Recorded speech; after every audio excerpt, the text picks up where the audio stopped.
नमस्कार। कोरोना से जुड़े इस खास शो अफवाह बनाम हकीकत में आपका स्वागत है। मैं हूं अदिति राजपूत।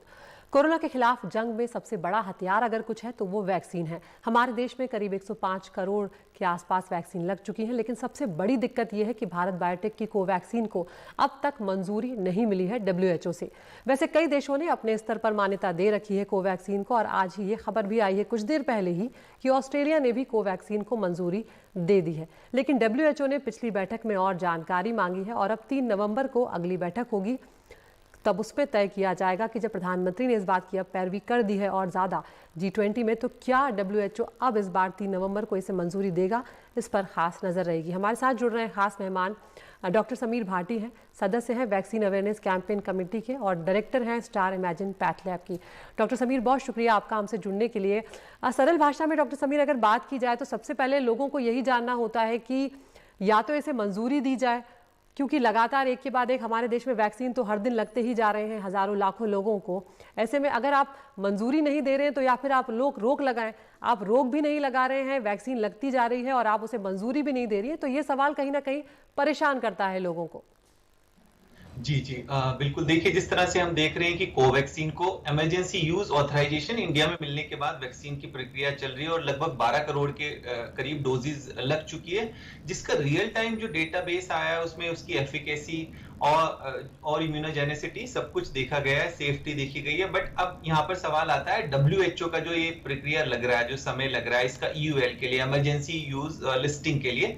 WHO फिलहाल जिस तरह से 7 वैक्सीन को अप्रूव कर चुका है और कोवैक्सीन अभी भी लिस्ट के अंदर है। अभी 3 तारीख को 3 नवंबर के ऊपर एक बार फिर से इसके ऊपर एक मीटिंग होने वाली है। WHO का देखिए अपनी तरह से एक जो है फिक्स प्रोटोकॉल है, गाइडलाइंस है, जिसके अकॉर्डिंगली 4 स्टेप वाला अप्रूवल प्रोसेस होता है, जिसके अंदर जो भी रिक्वायरमेंट थी अभी फिलहाल कंपनी की तरफ से प्रोवाइड करी जा चुकी है, जिसके अंदर इसमें सभी तरह का प्री क्लिनिकल डेटा प्रोवाइड किया जाता है, फेज 1 फेज 2 का डेटा, मैन्युफैक्चरिंग डेटा उसकी स्टेबिलिटी के साथ। तो जैसे US FDA हो गया, WHO EUL हो गया, इन सब के कुछ प्रोटोकॉल्स होते हैं, तो उसके अकॉर्डिंगली कुछ और जो रिक्वायरमेंट होती है वो जो है रेज करते रहते हैं। फिलहाल मुझे लगता है ज्यादातर NIV और जो कोवैक्सीन की कंपनी है भारत बायोटेक, उन्होंने जो भी डिजायर्ड डॉक्यूमेंट है वो प्रोवाइड कर चुके हैं, प्रेजेंट कर चुके हैं। होपफुली अब जो कमिंग वाली मीटिंग है इसके अंदर आई थिंक उसको फाइनल EUL मिल जाएगा।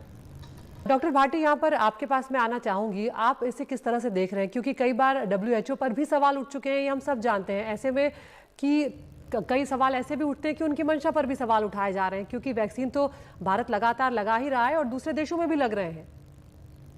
जी जी, देखिए इसको मैं, क्योंकि ऑलरेडी हमारे वैक्सीन अवेयरनेस कमेटी से जुड़े हुए हैं और हम देखते भी है हेजिटेंसी को लेके, तो फिलहाल इसमें जो एक सबसे बड़ा पॉइंट आ जाता है कि वैक्सीन पासपोर्ट से जुड़े हुए जो फियर एंड हेजिटेंसी है।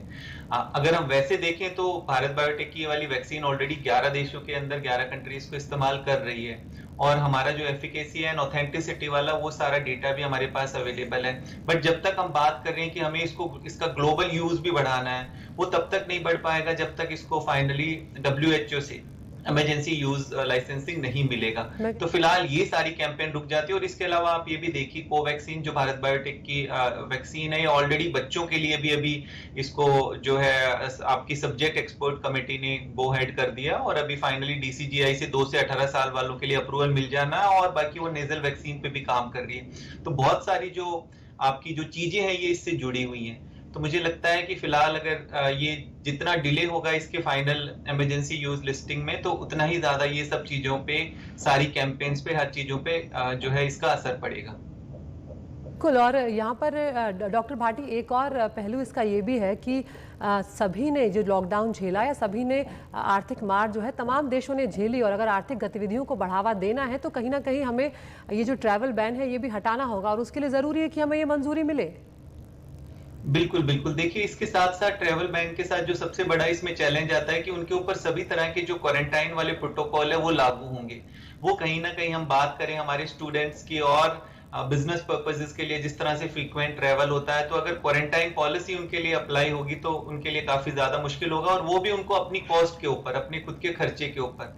तो कहीं ना कहीं ये जो है हेजिटेंसी को और ज्यादा बढ़ावा देगी। डॉक्टर भाटी, आपके कमेंट्स इस पर लेना चाहूंगी।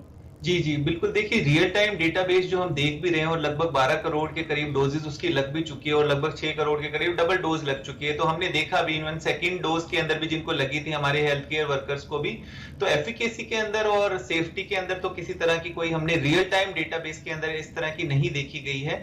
तो समहाउ ये कहीं न कहीं कोई टेक्निकल ग्लिचेस ज़रूर रही होगी और होपफुली अब वो नेक्स्ट मीटिंग के अंदर हमें लगता है कि हो जानी चाहिए क्लियर। बिल्कुल, हम भी यही उम्मीद करते हैं। बहुत शुक्रिया आप दोनों मेहमानों का, डॉक्टर समीर भाटी, डॉक्टर शैलेश जैन, क्योंकि बच्चों के स्कूल्स भी अब शुरू हो गए तो कहीं न कहीं बच्चों को वैक्सीन लगने जा रही है। तो अब ये उम्मीद सबको ज़रूर है कि 3 नवंबर को जो WHO की बैठक होगी उस पे कोवैक्सीन को मंजूरी मिल जाए, ताकि आगे का रास्ता जो है वो सभी के लिए आसान हो जाए और कोई शंका किसी के मन में ना रहे।